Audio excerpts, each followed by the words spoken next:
Hi viewers, ప్రస్తుతం మనం హైదరాబాద్లో ఉన్నటువంటి మధు పార్క్ రిడ్జ్ అనే ప్రాంతంలో ఉన్నాం. ఇక్కడ సమావేశాలు ఏర్పాటు చేశారు. ఆ సమావేశాలు దేనికోసం ఏర్పాటు చేశారు అనే విషయాలు కూడా ఒకసారి తెలుసుకునే ప్రయత్నం చేద్దాం. నా పేరు బ్రిగేడ్ శ్రీనాథ్ కొడారు అండి. నేను ఇండియన్ ఆర్మీలో 35 years సర్వీస్ చేశాను. రిటైర్మెంట్ తర్వాత ఇక్కడ రిచ్మండ్ విల్లాస్లో ఇల్లు కొనుక్కుంటున్నాం ఇక్కడ ఫ్యామిలీతో పాటు. 35 years ఆర్మీలో చేశాను. JNKలో, అరుణాచల్ ప్రదేశ్లో, రాజస్థాన్లో, అస్సాంలో, అన్ని బోర్డర్ ఏరియాస్లో 35 years సర్వీస్ తర్వాత రిటైర్మెంట్ వచ్చిన డబ్బులతో వచ్చి ఇక్కడ సెటిల్ అయ్యాము. ఇప్పుడు సడన్గా మూసీ సుందరీకరణ ప్రాజెక్ట్ అని చెప్పి మమ్మల్ని వీళ్ళు ఎక్వైర్ చేసుకుంటాం, ఖాళీ చేయమని చెప్తున్నారు. ఇది కంప్లీట్గా ఇన్కరెక్ట్. ఎక్స్‌సర్వీస్‌మెన్‌తో ఇలాంటి చర్యలు మంచిది కాదు గవర్నమెంట్కి. మాదే ఈ సమస్య మాదొక్కటే కాదండి. ఇది ఒక ఎక్స్-సర్వీస్‌మెన్ అని కాదు, మొత్తం ఈ మూసీ రివర్ ఫ్రంట్ పక్కన ఉన్న అందరూ మధ్యతరగతి, దిగువ మధ్యతరగతి కుటుంబాలు. వాళ్ళని ఇన్ని సంవత్సరాలు, కొంతమంది 40-50 ఏళ్ళ నుంచి ఉంటున్నారు ఇక్కడ నది ఒడ్డున. వాళ్ళని నిరాశ్రయం చేయడం తప్పు.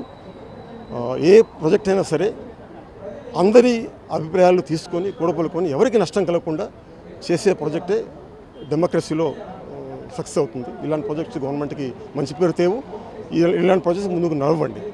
నా పేరు వాజారావు అండి. నేను సారాం నగర్ కాలనీ హైదర్షా కోట నుంచి వచ్చాను. ఇవాళ 3 రోజుల నుంచి మధు పార్క్ రిడ్జ్ వాళ్ళు కంటిన్యూస్గా ప్రొటెస్ట్ చేస్తున్నారు. మూసి డెవలప్మెంట్లో భాగంగా గాంధీ సరోవర్ నిర్మిస్తాము, ఈ ల్యాండ్ని తీసేసుకుంటామని నోటిఫికేషన్ ఇచ్చారు కదా, దానికి మద్దతుగా వీళ్ళు మధు పార్క్ రిడ్జ్ వాళ్ళు చేస్తుంటే మేమంతా కూడా బాధితులమేనండి. మాకు కూడా 9-10 తారీఖుల్లో ఇచ్చిన నోటిఫికేషన్లో మా సారాం నగర్ కాలనీ, హైదర్గూడ విలేజ్, గండిపేట నుంచి ఇక్కడ దాకా వచ్చిన ఒక నోటిఫికేషన్లో మాది కూడా వాలంటరీగా సరెండర్ చేయండి, మూసీ ప్రాజెక్టులో భాగంగా TDR ఇస్తామని వచ్చారు. సో మేమంతా కూడా బాధితులమేనండి. సో దానికి ప్రొటెస్ట్ చేయడం కోసం మేము వచ్చినామండి. ఇవాళ మేము కోరుకునేది ఒకటేనండి, మూసీని డెవలప్ చేయండి, క్లీన్ చేయండి తప్ప రియల్ ఎస్టేట్ వ్యాపారం, ఆ ముసుగులో రియల్ ఎస్టేట్ వ్యాపారం చేయొద్దు. గాంధీ పేరు చెప్పి రియల్ ఎస్టేట్ వ్యాపారం చేయొద్దు. మూసీని క్లీన్ చేయొద్దని ఎవరు అంటలేదు. దయచేసి రండి, రెడ్ కార్పెట్ వెల్కమ్ చెప్తాము, పూలు చల్లుతాము, ప్లీజ్ క్లీన్ చేయండి. ఎప్పటి నుంచో చేయాల్సిన పని.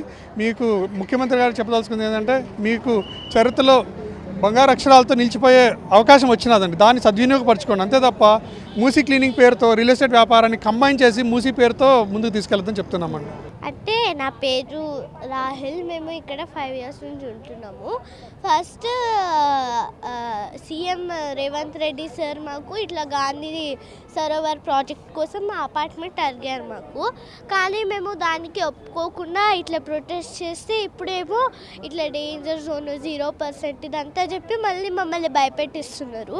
మా పేరెంట్స్కి చాలా వర్క్ టెన్షన్స్ ఉంటాయి. ఇప్పుడు మళ్ళీ ఇంకొక చాలా పెద్ద టెన్షన్ పెడితే మేము ఎక్కడికి వెళ్ళి చదువుకోవాలి? మా ఎగ్జామ్స్ కూడా అవుతున్నాయి. లాస్ట్ ఎగ్జామ్స్కి అన్నిటికీ మేము బాగా ప్రిపేర్ అయ్యి 90 above స్కోర్ చేసాము. ఈసారి జస్ట్ పాస్ మార్క్స్ వస్తాయి. మీరు చెప్పి ఈ టెన్షన్స్కి మేము సరిగ్గా చదువుకోవట్లేదు. ఏం చేయాలి? మేము ఇట్లా పొద్దు నుంచి ఇట్లా ప్రొటెస్ట్లోనే ఉన్నాము. మేము నీళ్ళు కూడా తాగలేదు. ఏం చేయాలి? మీరు ఒకవేళ నిజంగానే అపార్ట్మెంట్ కూల్చేసి ఇట్లా వేరే చోట మాకు ఇల్లు కడితే మేము ఇట్లాంటి ఫ్రెండ్స్ మాకు అక్కడ దొరుకుతారా చెప్పండి? ఇట్లాంటి మనుషులు, ఇట్లాంటి సొసైటీ, ఇట్లాంటి కంఫర్ట్ జోన్స్ అక్కడ దొరుకుతాయా? ఇప్పుడు మా ఇల్లులు ఎందుకు కూల్చుతున్నారు? ఇక్కడ 450 families.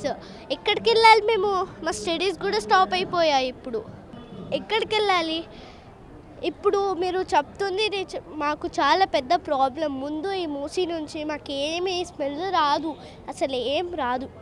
కాకపోతే సమ్మర్ సీజన్ కాబట్టి కొంచెం స్మెల్ వస్తుంది అంతే. కానీ మీరు చెప్తున్నట్టు మాకు ఏమీ డేంజర్స్ రావు ఈ మూసీ నుంచి. మీరు కావాలని మమ్మల్ని భయపెట్టిస్తున్నారు. మా స్టడీస్ కూడా స్టాప్ అయిపోయాయి. మేము పొద్దు నుండి ఇక్కడే ఉన్నాము. వచ్చిన మీడియా అన్నిటికీ మాట్లాడుతున్నాం. మేము మా బాధ చెప్పుకుంటున్నాం. మీకు చూడండి, మేము పోస్ట్ కార్డ్స్ అన్నీ రాసాము. ఒక 5-6 hours కూర్చొని ఇదంతా కంప్లీట్ చేసాం మేము మొత్తం. సుమారు 2 నెలల క్రితం గాంధీ సరోవర్ కోసం మా అపార్ట్మెంట్ ఉన్న భూమి కావాలని, దాన్ని తీసుకుంటామని గవర్నమెంట్ మాకు నోటిఫికేషన్ ఇచ్చింది. 440 కుటుంబాలు ఉన్న A బ్లాక్, B బ్లాక్ ఇద్దరం కూడా మాకు దాని మీద తీవ్రమైన అభ్యంతరాలు ఉన్నాయని, మేము మా భూములు ఇవ్వమని చెప్పి అబ్జెక్షన్ లెటర్స్ ఇస్తున్నాము.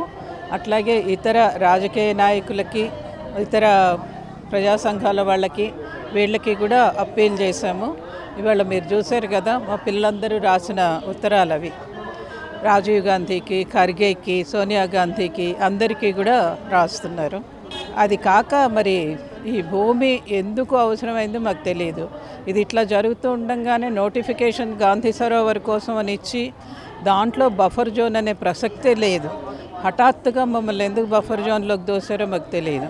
2004లో పర్మిషన్స్ వచ్చినాయి ఇది కట్టడానికి. 2010లో మొదటి విడత గృహప్రవేశాలు జరిగి అప్పటి నుంచి ఇక్కడ ఉంటున్నారు. మొన్న ఫిబ్రవరిలో కూడా రిజిస్ట్రేషన్ జరిగింది ఒక ప్లాటు. అప్పుడు ఎప్పుడూ మేము బఫర్ జోన్లో లేము. ఇప్పుడు ఎట్లా బఫర్ జోన్లోకి వచ్చాము అంటే మమ్మల్ని భయపెట్టడానికో బ్లాక్మెయిల్ చేయడానికో. మీరు జీరో వాల్యూ అంటే మాట్లాడే వాళ్ళ మాటలు జీరో వాల్యూ అవుతాయి, మా భూములు కావు, మా ఇళ్ళు కావు. కానీ ఈ జీరో వాల్యూలు అని చెప్పి భయపెట్టడం, బెదిరించటం, ఏ విధమైన ప్లానింగు లేకుండా మేము ల్యాండ్ ఎక్విజిషన్కి వెళ్తాము అని అనటం ఇది సరైన పని కాదు. మూసి ప్రక్షాళన చేయండి. హైదరాబాద్లో మంచి వాతావరణం ఉండాలి. మీరే చూస్తున్నారు ఈ చుట్టుపక్కల బోలెడు చిట్టడవులు ఉన్నాయి. మా దగ్గర విపరీతంగా నెమళ్ళు ఉంటాయి, బోలెడు రకాల పక్షులు వస్తాయి. మనకు తెలివితేటలు లేవు కాబట్టి దీన్ని ఇంతకుముందే ఎప్పుడూ నెమళ్ళ శాంక్చురీగా డిక్లేర్ చేయించలేదు. లేకపోతే అది ఇంకా పెద్ద ఇది ఉండేది. అంటే మన పక్కన ఉంటాయి అనుకుంటాం కానీ హఠాత్తుగా వాటికి గూళ్ళు లేకుండా పోతుందని అనుకోం కదా. ఎక్కడ చూసినా నెమళ్ళు అవి ఎంత ఆగమైపోతున్నాయంటే చెట్లు కొడితే వచ్చి ఇక్కడ ఏడుస్తాయి పొద్దున్నే. అంత ఇదవుతున్నది. అంటే ఇంత గ్రీనరీని, ఇన్ని చెట్లని నరికి నాశనం చేసి గడ్డి పెంచి సిమెంట్ చప్టాలు కట్టి ఏ విధమైన ఎన్విరాన్మెంట్ని కాపాడతారు? ఏ విధమైన అభివృద్ధిని సాధిస్తారు? ఇది పద్ధతి కాదు, ఇది అభివృద్ధి కాదు. మీరు ఒక ప్లాన్ తోటి రండి, మాట్లాడండి. మీరు ఒక్కళ్ళే కాదు ఆలోచిస్తున్నది. ఇందా నుంచి హెచ్ఆర్ఎఫ్ జీఎన్ సార్ చెప్పాడు, ఎన్నాళ్ల నుంచి జరుగుతోంది ఈ మూసీ మీద పోరాటం. అంటే మూసీకి వ్యతిరేకం కాదు కదా, హైదరాబాద్ పచ్చగా ఉండడానికి వ్యతిరేకం కాదు కదా. 100 ఏళ్ల చెట్లను కొట్టేసి గడ్డి పెంచడం అనేది ఏ విధంగా పర్యావరణ స్పృహ అవుతుంది? కుమార్ అండి నా పేరు. సాయిరామ్ నగర్ కాలనీలో ఉంటున్నాను నేను. నా ఇల్లు కట్టుకొని సుమారు 35 years అయిందండి. మా కాలనీలో ఉన్నదంతా middle class, working class people and అంతా employees is consisting of reserve bank of India employees, తర్వాత ఏజీ ఆఫీస్ ఎంప్లాయీస్, తర్వాత all central government establishment employees ఉన్నారండి. అందరూ కూడా ఆల్మోస్ట్ 30-35 years బ్యాక్ నుంచే ఉంటున్న వాళ్ళమంతా. మేమందరం పైసా కూడబెట్టుకొని హౌసింగ్ లోన్స్ తీసుకొని ఎంతో ఇల్లు నిర్మించుకొని 30 to 35 years నుంచి ఉంటున్నామండి. అందుకనే మాదంతా ప్లాన్డ్గా పోయే కాలనీ మాది.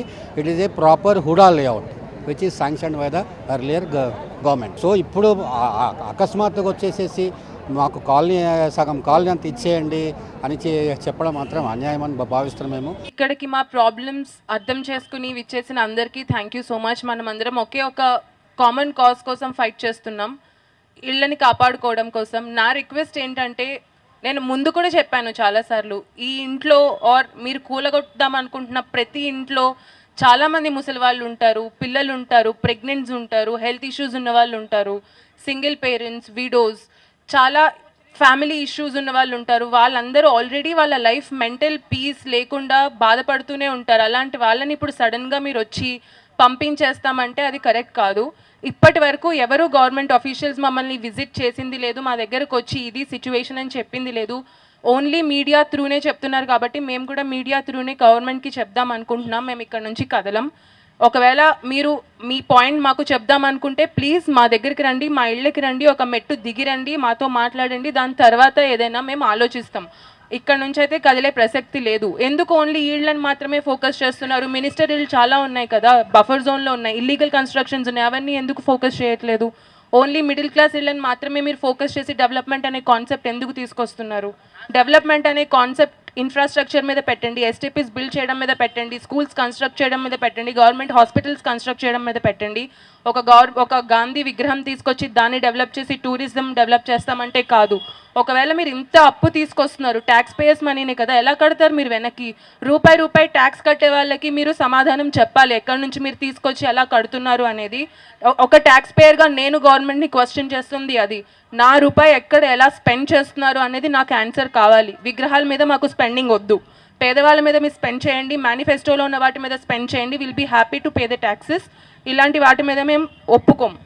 ఆల్సో ఆర్ఓఏ ఏముంది అని ఆలోచించారా? ఆలోచించలేదు. ఇష్టం వచ్చినట్టు మీ స్వలాభం కోసం మీరు వచ్చి విగ్రహం కడతామంటే మేము ఒప్పుకునేది లేదు, ఇక్కడ నుంచి కదిలేది లేదు. ఏమైనా ధైర్యం ఉంటే గవర్నమెంట్ ఆఫీషియల్స్కి మా దగ్గరకు వచ్చి మాట్లాడి ఇక్కడ సాల్వ్ చేసుకుందాం. మీరు మీడియాలో ప్రకటనలు ఇచ్చి మీరు డెసిషన్స్ తీసుకుంటామంటే ఇక్కడ మేము ఒప్పుకోం. ఎందుకంటే మేము ఇది కబ్జా లేకుండా సొంతంగా కష్టపడి లంచాలు దోపిడీ లేకుండా మొత్తం వైట్ మనీతో కొనుక్కున్న ఇళ్ళవి.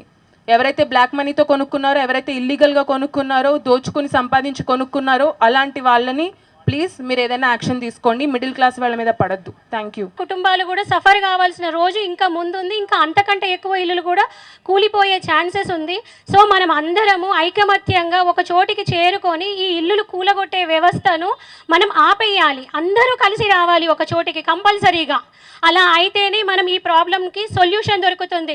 లేదు మేము విడిగా ఉంటాము, మేము ఇలా ఉంటాము, అలా ఉంటాము అంటే మాత్రం ప్రాబ్లంకి సొల్యూషన్ ఎట్టి పరిస్థితులలో కూడా దొరకదు. అభివృద్ధి అంటే ఇల్లులు కూలగొట్టకుండా మీరు మూసి ప్యూరిఫై చేయండి, మేము అపోజ్ చెయ్యము. మీరు బ్యూటిఫికేషన్ చేయండి, అపోజ్ చెయ్యము. అందరికీ కావాల్సిన ఫెసిలిటీస్ ప్రొవైడ్ చేయండి, మేము అపోజ్ చెయ్యము ఎట్టి పరిస్థితులలో కూడా. మీరు మేనిఫెస్టోలో 6 ప్రామిసెస్ చేశారు, అవి ఇప్పటి వరకు నెరవేర్చలేదు. ప్రతిదీ నో నో నో అనుకుంటూనే వెళ్ళారు ఇప్పటి వరకు. మా వాళ్ళకి 7 ఎకరాల భూమి ఇస్తా అన్నారు, ఇల్లు కట్టిస్తా అన్నారు. మేము ఎట్లా మిమ్మల్ని నమ్మాలి? ఒక్క మాట మీది నమ్మశక్యంగా లేదు కాబట్టి ఇది కూడా మేము నమ్మము. కాబట్టి ప్లీజ్ గవర్నమెంట్ అధికారులు ఎవరున్నా ముందుకొచ్చి మా ప్రాబ్లంను విని మీ ఆలోచనలను మళ్ళీ చేంజ్ చేసుకొని ఇళ్లకు నష్టం జరగకుండా మీరు ఏ అభివృద్ధి అయితే చేయదలుచుకున్నారో, ఏ పొల్యూషన్ ఫ్రీ అయితే చేయదలుచుకున్నారో చెయ్యండి. మేమందరం మీతో భాగస్వాములం అవుతాము, కానీ ఒక్కరి ఇల్లు కూడా పోకూడదు. మేము కోరుకునేది అదే. These governments will be remembered for the centuries. అవునా కాదా? అగర్ కరెక్ట్గా నేక్ దిల్సే అంటే స్వచ్ఛమైన హృదయంతో కనుక మూసి క్లీనింగ్ చేస్తే ఎవరు చేసినా వాళ్ళని కొన్ని తరాల వరకు అందరూ గుర్తుపెట్టుకుంటారు. కాబట్టి మా రిక్వెస్ట్ ఏంటంటే మీరు మూసీని శుద్ధి చేయండి. In the name of Musi సుందరీకరణ పేరుతో అన్ని అనుమతులతో ఉన్న ఇళ్లను మాత్రం కూల్చవద్దు. ఇదే మా లాస్ట్ అపీల్. Thank you. ప్రభుత్వం తను చేయదలుచుకున్న మంచి పనికి అనుమానం లేకుండా చేసుకోవచ్చు. మేము అడుగుతున్నది, మిమ్మల్ని రిక్వెస్ట్ చేస్తున్నది ఏంటి? కేవలం మధు పార్క్ ఎక్కడైతే ఉన్నదో మూసీకి దానికి మన వెనకాల మనకు కనపడుతూ ఉంటుంది ఎంత ఎత్తు తేడా ఉన్నదో. అంత తేడాలో ఈ రోజు వరకు మనకి తెలుసు ఉన్న హైదరాబాద్ నగరంలో ఇంత మటుకు రాలేదు. 1908లో వచ్చింది అన్నారు. ఆ వచ్చినప్పుడు పరిస్థితులు ఏమి, అప్పుడు రిజర్వాయర్స్ 2 లేవు. దాని తర్వాత నిజాం గారు 2 మంచినీటి రిజర్వాయర్ అని చెప్పారు. కనుక మిమ్మల్ని రిక్వెస్ట్ చేసేది ఏమి అంటే దయచేసి మా మీదకి రాకుండా మూసి ప్రక్షాళన అనేది మొదలు చేయమని ప్రార్థన. ఇక్కడ మనం చూస్తూ ఉన్నాం కదండి, మధు పార్క్ రిడ్జ్ ఈ ప్రాంతంలో ఇక్కడ సమావేశాలు ఏర్పాటు చేస్తూ ఉన్నారు. ఎందుకోసం అంటే ఇక్కడ మనం చూస్తూ ఉన్నాం, ప్రభుత్వం కూడా వీళ్ళలో ఉన్నటువంటి ఇండ్లన్నీ కూడా ఇక్కడ నుంచి మీరు వెళ్ళిపోవాలి, ఇళ్ళకి సంబంధించిన ప్రాంతాన్ని ఇక్కడ వదిలేయాలని చెప్పేసి వారు ప్రభుత్వం తెలియజేసి వాళ్ళకు నోటిఫికేషన్లు ఇచ్చిందని చెప్పేసి వారు ఆవేదన వ్యక్తం చేస్తూ ఉన్నారు. ఎన్నో వాళ్ళకు ఉద్యోగాలు చేసుకుంటూ రిటైర్మెంట్ అయ్యి ఆ వచ్చినటువంటి డబ్బులతో ఇక్కడ ఇల్లు కొనుక్కోవడం జరిగింది అని చెప్పి వారు తెలియజేస్తూ ఉన్నారు. ఆ డబ్బులతో ఇల్లు కట్టుకోవడం, ఇక్కడ మేము స్థిర నివాసాలు ఏర్పరచుకున్నాం, ఇప్పుడు ప్రభుత్వం ఉన్నపాటిగా ఇక్కడ నుంచి వెళ్ళిపోమంటే మేము ఎక్కడికి వెళ్ళిపోవాలని చెప్పేసి వారు ఆవేదన వ్యక్తం చేస్తూ ఉన్నారు. దీన్ని ప్రభుత్వం పునరాలోచన చేసి మూసీ సుందరీకరణకు మేము ఏమాత్రం వ్యతిరేకం కాదు, మూసీ సుందరీకరణ చెయ్యండి, దాన్ని మేము తప్పు పడట్లేదు, మూసీ సుందరీకరణ చేయొచ్చు. కానీ ఇండ్లు తీసేసుకుంటాం అనేటువంటి అంశం ఏదైతుందో దాన్ని బాధ కలిగించేది, ఇది సరైనటువంటి విషయం కాదు. దీన్ని ప్రభుత్వం పునరాలోచన చేసి సుందరీకరణ చేయాలి తప్ప మా ఇండ్లను తీసేయొద్దని చెప్పేసి వారు ఆవేదన వ్యక్తం చేస్తూ ఉన్నారు. ఆర్మీలో రిటైర్మెంట్ అయిపోయి దేశం కోసం సేవ చేసినటువంటి మాకు ఈరోజు మమ్మల్ని ఇక్కడ నుంచి వెళ్ళిపోమని చెప్తున్నారని చెప్పేసి వారు ఆవేదన వ్యక్తం చేస్తూ ఉన్నారు. ప్రభుత్వం వెంటనే పునరాలోచన చేసి వీరికి న్యాయం చేయాలి. అదేవిధంగా ఈ సుందరీకరణకు మూసీ ప్రాజెక్ట్ ఏదైతుందో మూసీ సుందరీకరణను కూడా చేయండి, కానీ మా ఇళ్లను మాత్రం ఏమాత్రం కూడా తీసుకోవద్దు అని చెప్పేసి వారు తెలియజేస్తూ ఉన్నారు. వీడియో చంద్రశేఖర్ రెడ్డితో reporter Shyam Prasad. Please subscribe to the channel and download the Politicos app from the links in the description.